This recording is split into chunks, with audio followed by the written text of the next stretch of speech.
राधे राधे दोस्तों, जय श्री हरि। गोवर्धन पूजा की आप सभी को हार्दिक शुभकामनाएं। तो चलिए आइए जानते हैं गोवर्धन पूजा की कथा, जो भगवान श्री कृष्ण इंद्रदेव और गोवर्धन पर्वत से जुड़ी अत्यंत प्रेरणादायक और धर्मपद कथा है।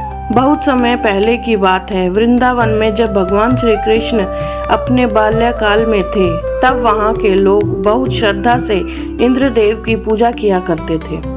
वे मानते थे कि इंद्रदेव वर्षा करते हैं, जिससे खेती होती है, गायों के लिए चारा उगता है और जीवन सुखी रहता है। इसलिए हर वर्ष इंद्र यज्ञ करते थे, बहुत सारे पकवान बनाते, बलि चढ़ाते और उत्सव मनाते।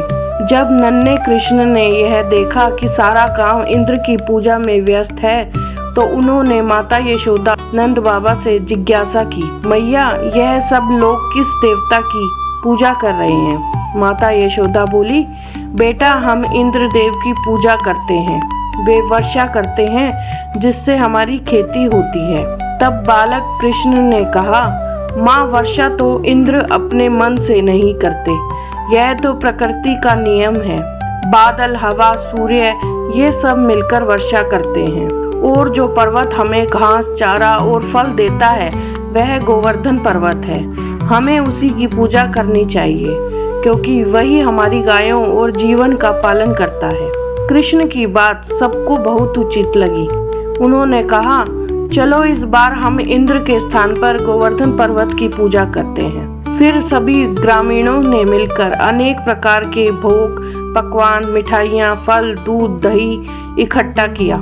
उन्होंने गोवर्धन पर्वत की परिक्रमा की और प्रेम पूर्वक कहा, जय गोवर्धन महाराज की। कृष्ण ने स्वयं अपने दिव्य रूप से गोवर्धन पर्वत के रूप में प्रकट होकर सबका भोग स्वीकार किया। इस दिन से ही गोवर्धन पूजा की परंपरा प्रारंभ हुई। जब इंद्रदेव को पता चला कि गोकुलवासी उनकी पूजा छोड़कर एक साधारण पर्वत की पूजा करने लगे हैं, तो उन्हें बहुत अहंकार और क्रोध हुआ। उन्होंने कहा, इन ग्वालों को वर्षा का महत्व नहीं पता, मैं इन्हें अपनी शक्ति दिखाता हूँ। फिर उन्होंने अपने मेघों को आदेश दिया, जाओ गोकुल पर मूसलाधार वर्षा बरसाओ। देखते ही देखते घनघोर अंधकार छा गया, तेज बिजली चमकने लगी और इतनी भीषण वर्षा हुई कि पूरा गोकुल जल में डूबने लगा। गायें कांपने लगी, बच्चे रोने लगे और लोग घबराकर श्री कृष्ण के पास दौड़े।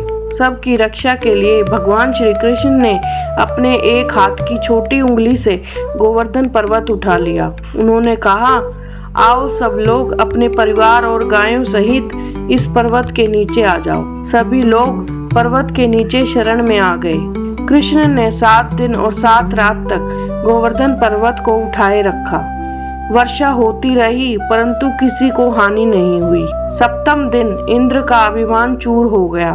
उन्होंने वर्षा बंद की और श्री कृष्ण के चरणों में आकर क्षमा मांगी। इंद्र ने कहा, हे प्रभु, मैं मूर्ख था जो अपने अभिमान में अंधा हो गया, मुझे क्षमा करें। श्री कृष्ण ने मुस्कुराते हुए कहा, इंद्र देवता को अहंकार नहीं शोभा देता, जो अपने कर्म से सबका कल्याण करता है वही सच्चे अर्थ में पूजनीय है। देवता को भी विनम्रता रखनी चाहिए। इंद्र ने झुककर प्रणाम किया और गोवर्धन पूजा के महत्व को स्वीकार किया। उस दिन से हर वर्ष कार्तिक मास की अमावस्या के अगले दिन अर्थात दीपावली के दूसरे दिन गोवर्धन पूजा मनाई जाती है। इस दिन घर घर में गोबर से गोवर्धन पर्वत का चित्र बनाया जाता है। लोग अनेक प्रकार के पकवान, मिष्ठान, दूध, दही, फल और अनाज भगवान को अर्पित करते हैं। इसे अन्नकूट कहा जाता है। फिर सब मिलकर कहते हैं, गोवर्धन जी महाराज की जय, श्री कृष्ण गोवर्धनधारी की जय।